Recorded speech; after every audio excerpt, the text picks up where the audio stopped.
Hiya, hello, and welcome back to another One Piece manga chapter review. Today we have chapter 1123 titled The Void Fortnight.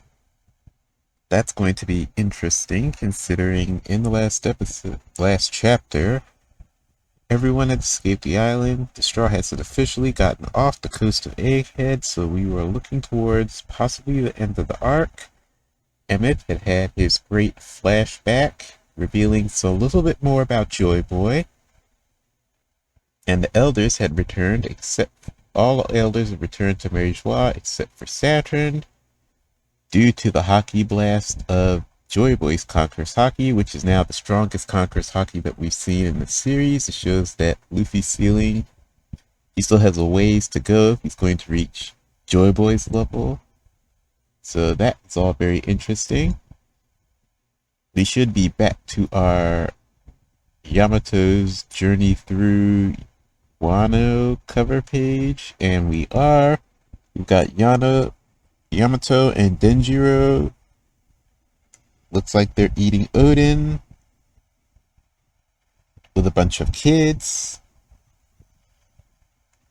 Only child Yamato on the Holy Inari Shrine Pilgrimage, Volume 11. Enemies forced to share Odin.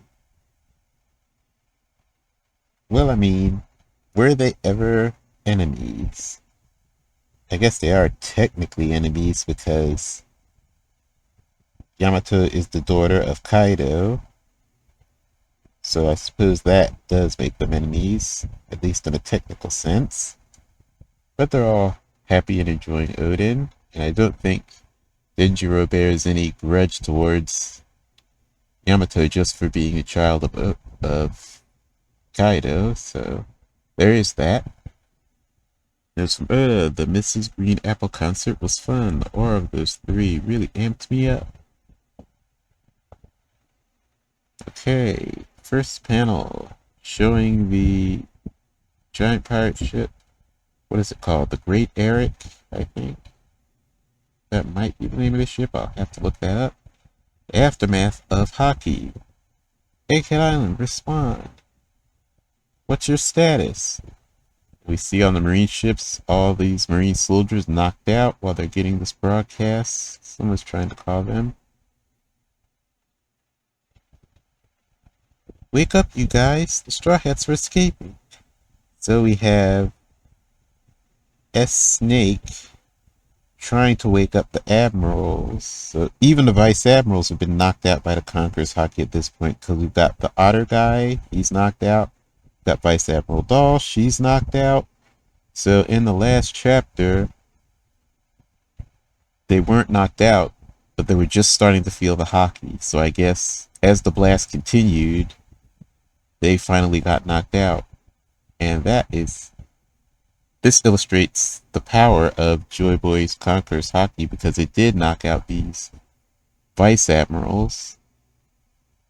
So even the Vice Admirals got knocked out.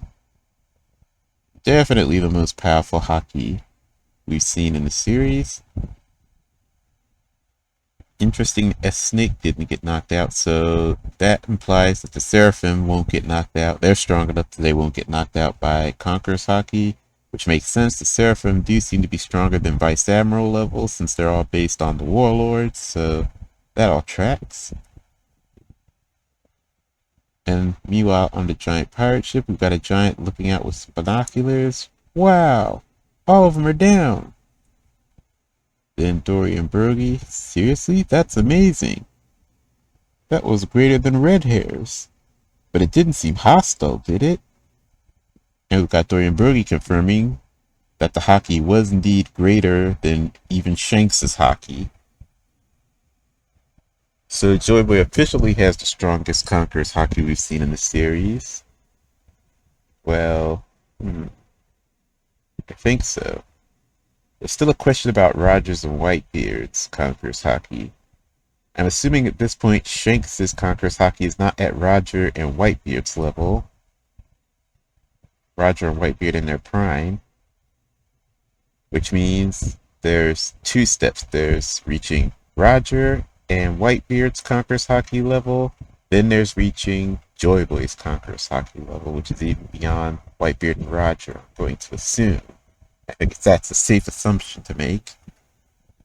Prime Whitebeard and Roger. Then we've got Luffy still in Gear 5th laughing. Ha ha ha. Thanks for everything, Iron Giant. And Luffy yells out to the island, thanking Emmet.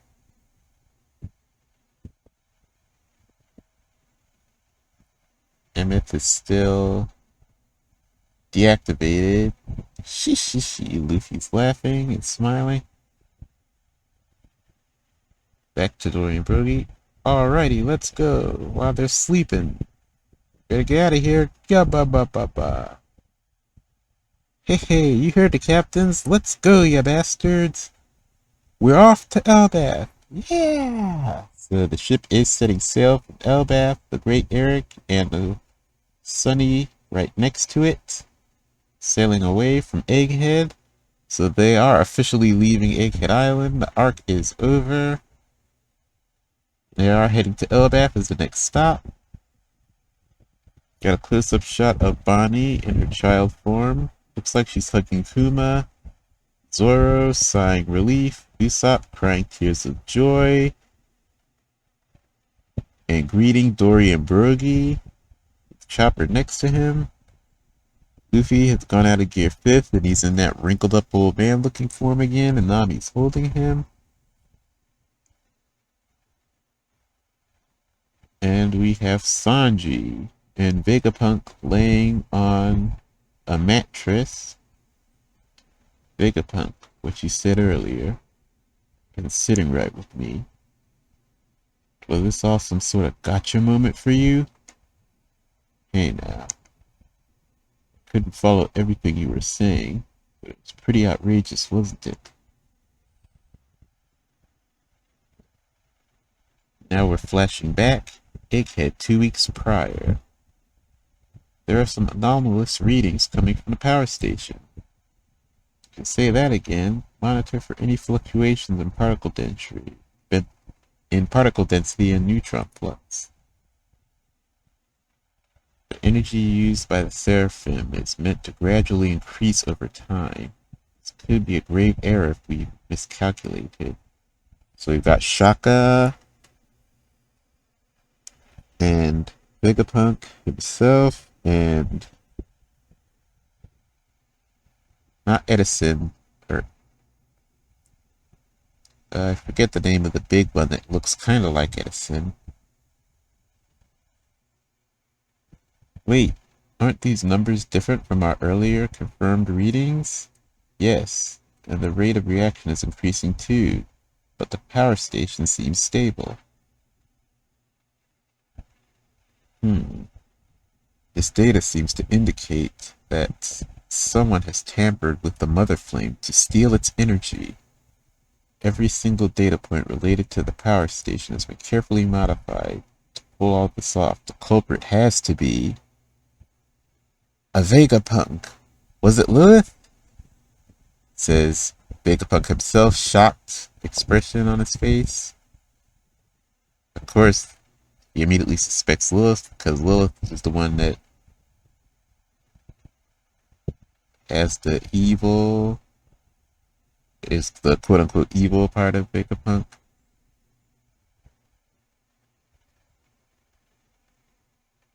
I'm afraid the three of us are the only ones with ironclad alibis. An insane amount of energy was stolen. So we have to observe the other four to determine who's responsible, especially Lilith. We have to put our brains into offline stealth mode too. That's right, if our memories of this get uploaded to Punk Records, then Lilith, the culprit, will know we're onto them.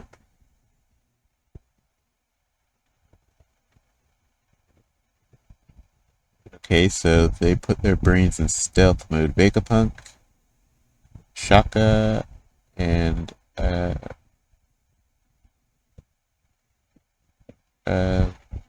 Punk number 4, who I still can't remember the name. They put their brains in offline mode, so nothing was uploaded to Punk Records, which shows how York was not able to tell, York didn't know that she had been suspected 1 week before the present. Attention, I've identified the culprit. It's York. What? So Vegapunk and Shaka are shocked to learn this. Got a shot of York sleeping. The memories she's been synchronizing with Punk records are phony. I've also confirmed that the surveillance snails at the scene of the crime were tampered with too. But why would she do such a thing? And my bad, Lilith. I've also found evidence that suggests someone deployed the weaponized sea beast without authorization. A jamming white transponder snail was also found in our investigation. I know we can reconstruct the call data directly from our long-distance transponder snail. Dr. Vegapunk is researching the Void Century. She rang Meijoie. No wonder Cyberpole keeps coming here to snoop around. So they recreated some of York's transmissions. York did snitch to the world government that Vegapunk has been researching the Void Century. Okay, next page. 6 days before the present, the kingdom of Lucia has been erased. The details are still a bit foggy, but I have a bad feeling about this. Pythagoras, that's the name of the one, Pythagoras. Pythagoras, observe any changes to the sea levels, and monitor all wireless transmissions. Yes, sir. Do you think this has something to do with the theft of the Mother Flame? I'm sure of it. That portion of the flame must have been delivered to the government by one of the sea beasts, one of the weaponized sea beasts. If you'll permit me to indulge in pure conjecture, it seems plausible that the world government possesses one of the ancient weapons, and they must have needed the Mother Flame energy that York stole to fuel it. Let's see if the evidence supports my conclusion. Even if this deduction is sound, it's so hard to speak aloud.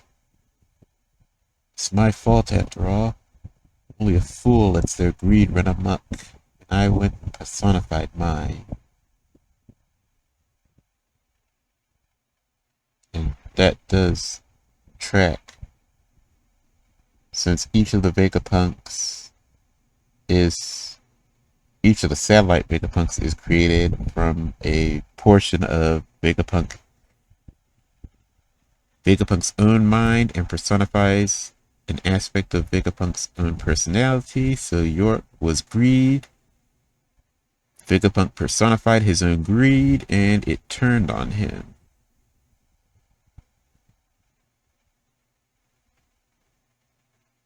But I suppose it makes me wonder if he had any choice in the makeup of the stellars as he created them, the satellites as he created them, or if each one had to be a portion of his personality. Either way, Vegapunk is very concerned. He's holding his head in his hands, and his head is down, sitting in a chair, looking very dejected at all of this. Pythagoras and Shaka are looking on.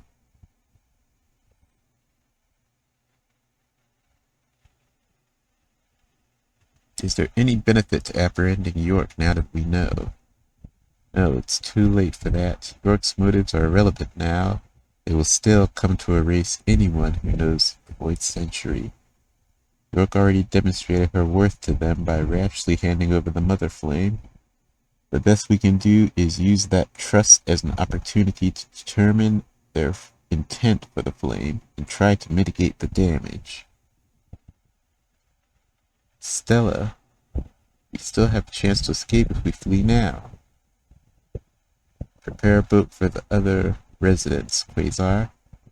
They still have a shot at escaping Egghead. But it'll be impossible for us. The Navy will have issued secret orders to every branch and base by now. They'll chase us to the ends of the world, and our inevitable deaths will be meaningless. At least here on Egghead, we have something O'Hara didn't 22 years ago. We have the means and equipment to amplify our voices as far and wide as possible. What exactly is the world government? The closer I get, the more shrouded it becomes. If I must die, I will sell my life dearly. I apologize for wrapping you two into all this. Don't be silly, we're Vegapunks just like you. We're all thinking the same thing. Just one issue, Stella. What exactly constitutes death for someone like us? Good point. We've got this nice shot of 3 of them standing in front of Punk Records, which is that huge section of the top of Vegapunk's head.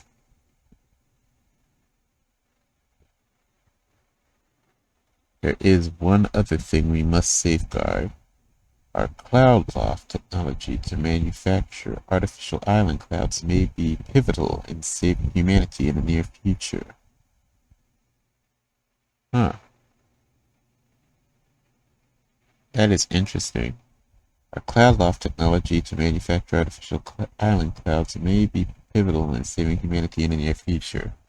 So, is Vegapunk thinking that we could potentially move all of humanity onto island clouds and have them live on island clouds above the surface of the world?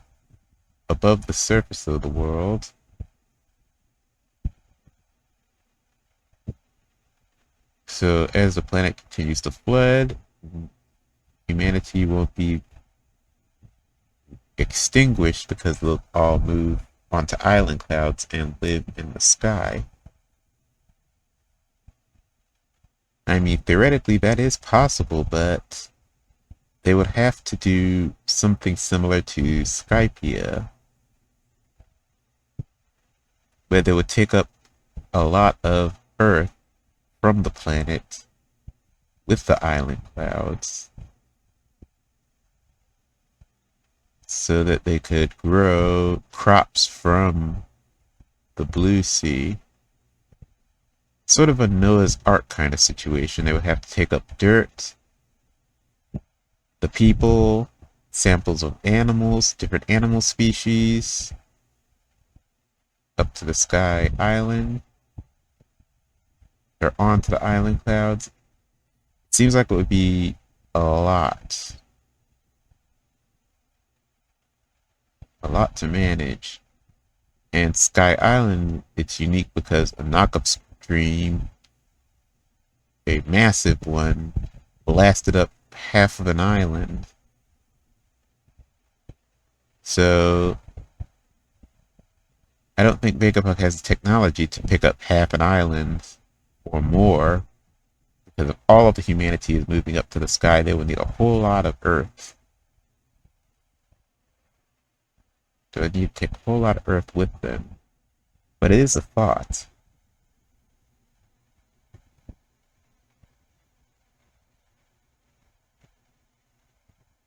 Okay, next panel. We've got York. Huh? Stella, what are you doing down here? And we've got York waving to Vegapunk, and Vegapunk is sitting on top of Emmet. This is before Emmet activated, when he was in that junk pile. Oh, is that you, York? You know, same old, same old. If our experiments to optimize the Mother Flame allow this thing to move again, it'd be a big breakthrough in creating our ideal energy source. That's right, it'd be amazing if we achieve that soon. Right. Now Vegapunk is thinking, I I can only pray it never gets perfected. 2 days before the present. Now they're making the recording. Go ahead and speak now. The recording has begun. Ahem. Mic check, mic check. Testing. 1, 2, 3. Tension world. Hello there. This is Dr. Vegapunk, the world's greatest and most humble scientific genius.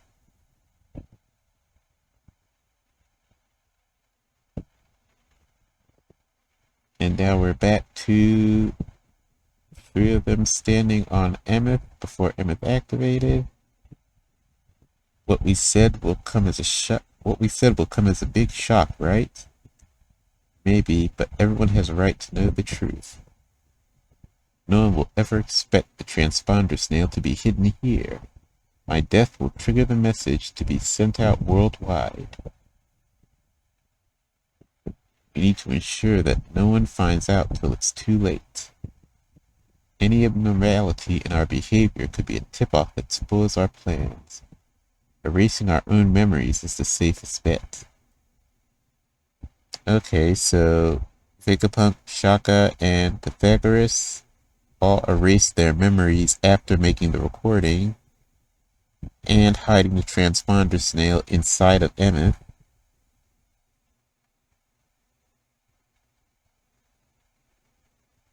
Of course, it would need something like erasing their memories. That way, they could reconnect to Punk Records and there would be no change in their activity to alert York. And York, examining those memories, wouldn't find any trace of the plan they made.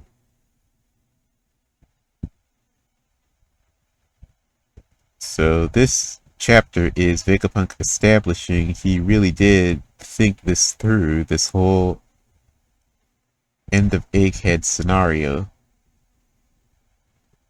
At least the part about the global broadcast was very well planned and executed by York, or Vegapunk, Pythagoras, and Shaka.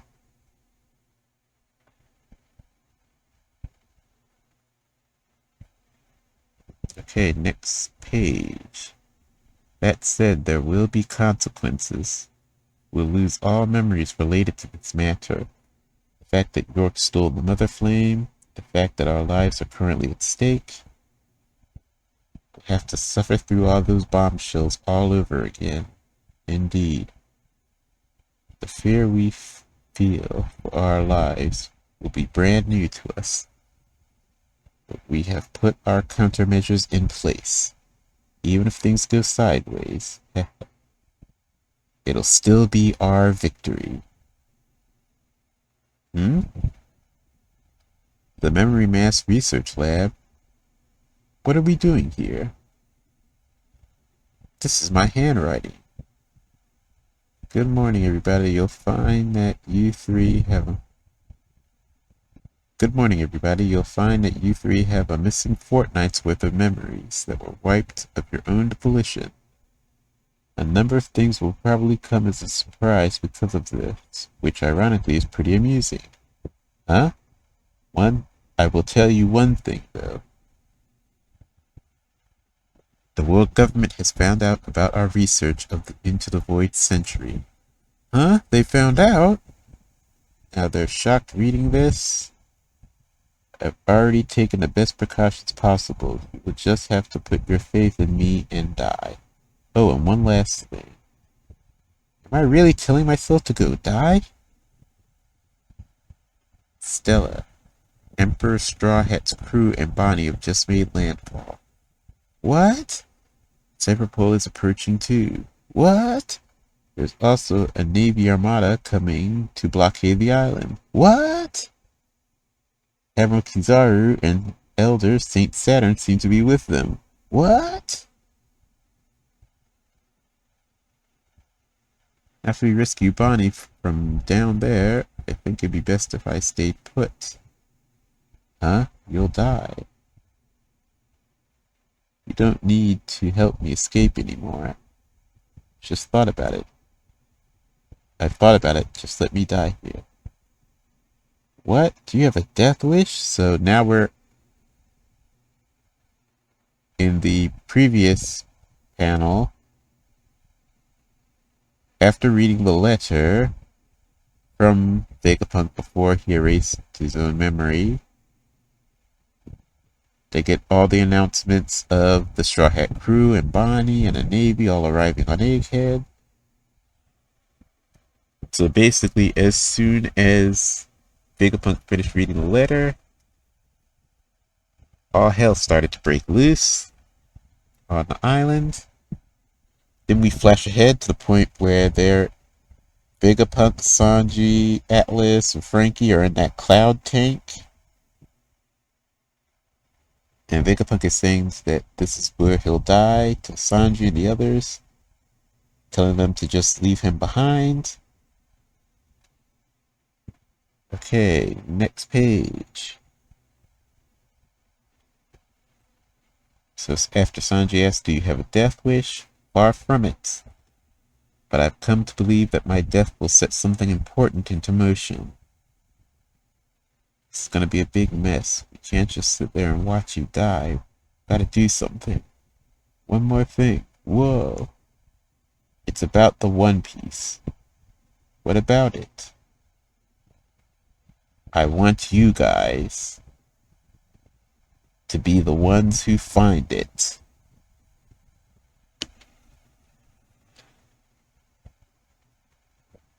Here's to here, and now we're back to the present on the Great Eric with the Giants and the Straw Hats, and they're all celebrating. Here's to reuniting with old friends. Cheers! Hold on, do this later. Wait for me. They're holding up Luffy, but he's still in his deflated form, so he can't really enjoy the celebration. He's telling them to hold on and do it later. Wait for him so he can enjoy the celebration. Woo, we're off to the land of my dreams. Elbaf, says Usopp, as Dory and Brogy are holding up both Luffy and Usopp. Yeah. Ga-ba-ba-ba-ba-ba. Thinking 2 moves ahead. Chapter end.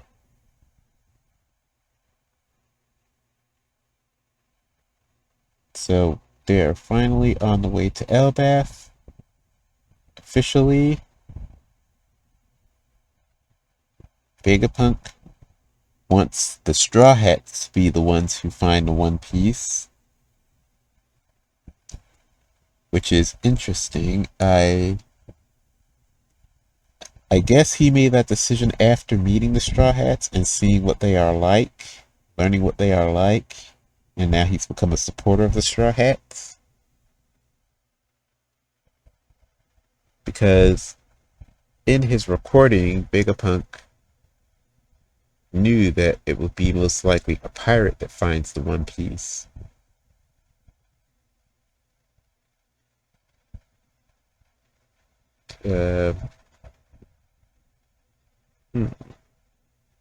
Probably. A pirate or the world government are most likely to find the One Piece. And among the pirates, there are many different factions, so depending on the type of pirate that finds the One Piece, it could be a disaster for the world or not. After meeting the Straw Hats and learning what they are like, Vegapunk wants them to find the One Piece. And since we have this chapter, I guess it's confirming that Vegapunk really is dead.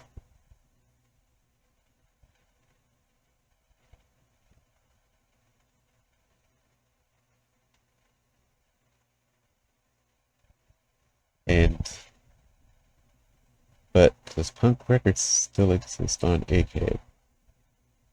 Or did Punk Records get destroyed? That is still a question up in the air. If Punk Records is intact and York can still access it, then basically that's all of Vegapunk's knowledge. the world government has possession of it and access to it through York.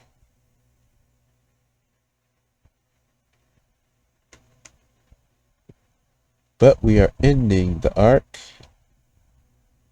Egghead.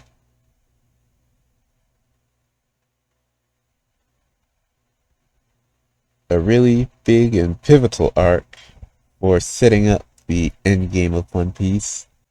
And with that, we've reached the official end of the Egghead Island arc. We've had a lot of big revelations from this arc. We've got Joy Boy, the existence of Joy Boy, a little bit more about the ancient, or the Void Century, a lot more about the ancient weapons. With this chapter, we have pretty much confirmation that the world government is in possession of the ancient weapon Pluton.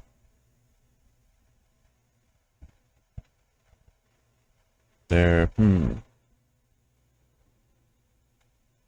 or maybe Uranus? Because the actual Pluton weapon is said to be asleep under Wano. Poseidon is Shirahoshi.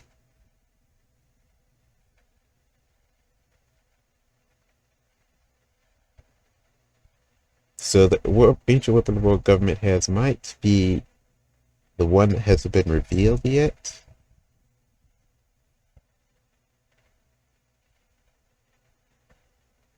Which I suppose makes sense. So it might be a situation where people fighting against the world government eventually go to Wano and awaken the ancient weapon Pluton to fight the world government, which is in possession of Uranus, the ancient weapon Uranus.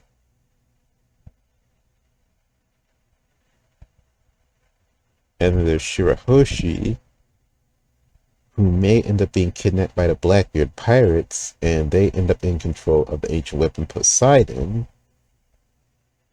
So then we have three factions, all with possession of an ancient weapon, fighting. And we know that the use of these ancient weapons is what's increasing the sea level and destroying the planet. That could be part of the endgame scenario, at least to an extent. But there is a lot of setup. And then the Mother Flame itself is a power source and not the weapon, it seems. So the Mother Flame is not the ancient weapon. It's a power source that can power the ancient weapons.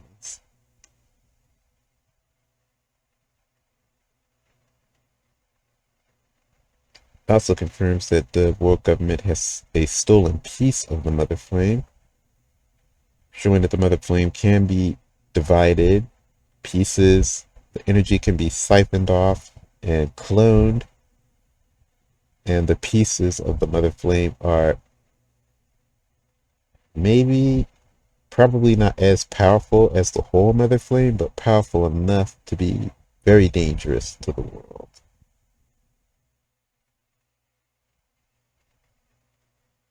So I think it's really good we got this, because there were questions about exactly how Vegapunk pulled things off, especially in regards to how all of the Vegapunk and all the satellites being connected to Punk Records, how York is also connected to Punk Records, and why they wouldn't read each other's memories. Now we know how York was hiding her information, what she knew from Punk Records, and then how Vegapunk, upon discovering, created this plan and a way to keep that information from getting to York. There was a lot of subterfuge going on, and Vegapunk's countermeasures were very successful.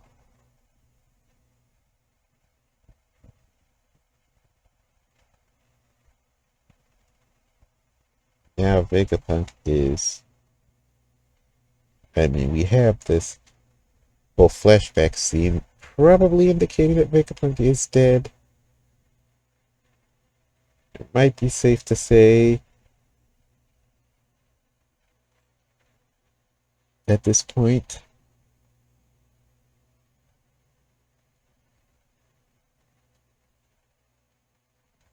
So we get that to set up for the end, and I guess the next chapter will be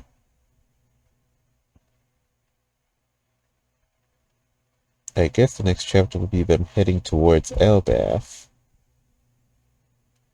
And at this point we will probably get reactions from around the world.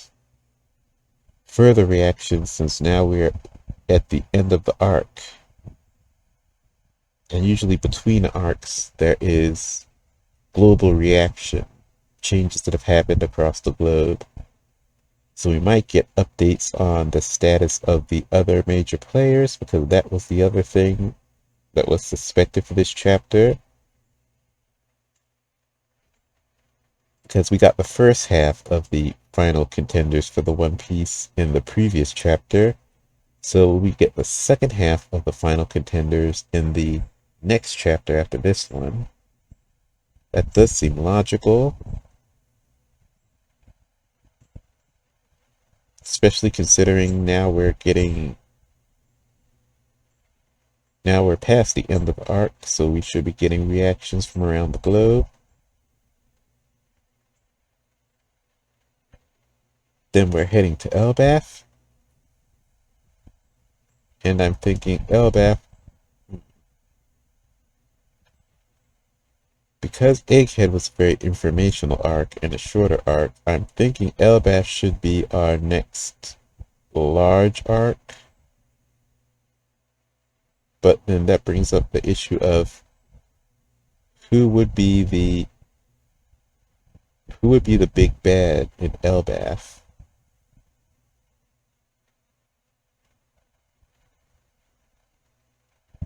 Kind of feels like there wouldn't be one, but then again, Elbaf has the strongest warriors on the planet. It's the strongest island on the planet, basically.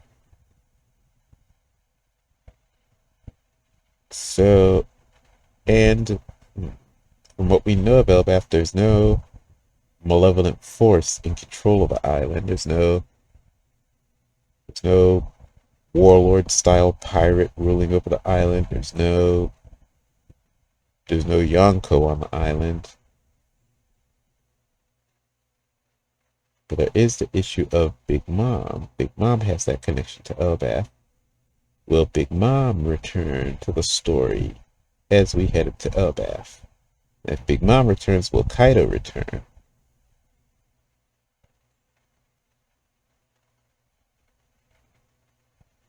If they both return,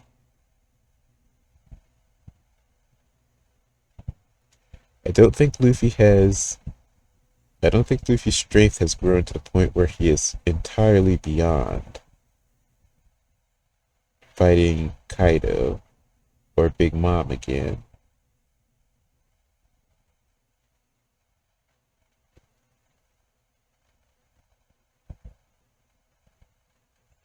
But there's also the issue of the giant island themselves. Loki and I'm assuming others around him are probably going to be strong enough to be a challenge to if Kaido and Big Mom were to show up on Elbaf.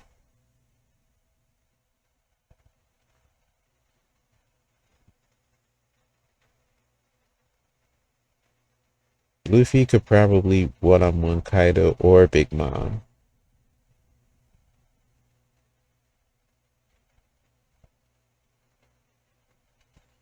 Loki at What we know of Loki, maybe he could one-on-one Kaido or Big Mom. But this is just speculative because I think it's possible Big Mom returns, probably not possible for Kaido. But then if Big Mom survived falling into the volcanic magma chamber, then Kaido should survive it too.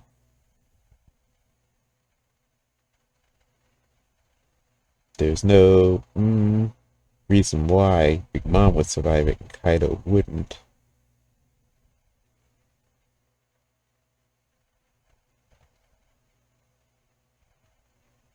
And it is safer to assume that they are not dead than to assume that they are dead, since we haven't seen any full-on final indication that they are dead. Which means it's possible they both come back at the same time, or maybe one of them comes back.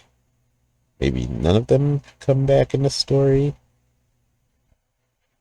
But Big Mom has strong ties to Elbaf, so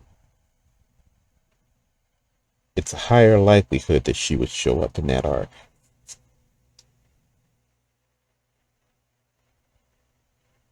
Luffy is probably at this point strong enough that he could take on Big Mom with not too much challenge.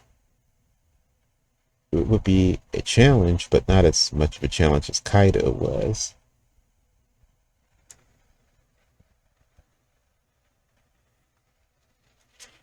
But we're getting into Elbaf. There's going to be deep lore, obviously.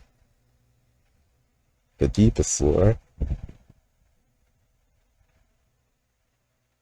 It's possible that maybe there is an unknown force that is surrounding and or will come to Elbaf, and that will be the big bad of the arc.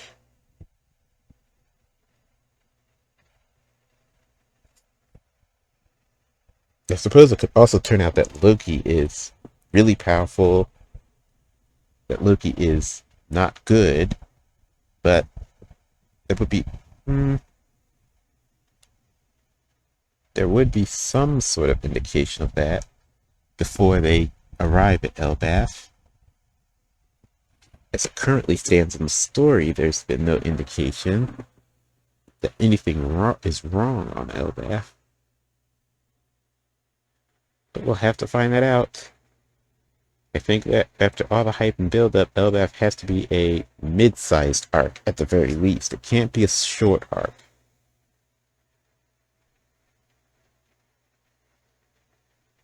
Elbaf has to be one of the most pivotal arcs in the series, in my mind, with all the build-up for Elbaf. The build-up for Elbaf is even longer than the build-up for Wano. So, keeping that in mind, ideally, Elbaf would be an even bigger arc than Wano, but I'm not sure if that's possible.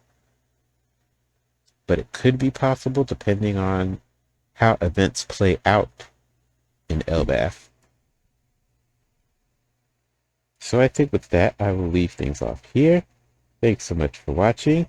Please like and comment and subscribe, and I will catch you all in the next chapter. Until then, take care.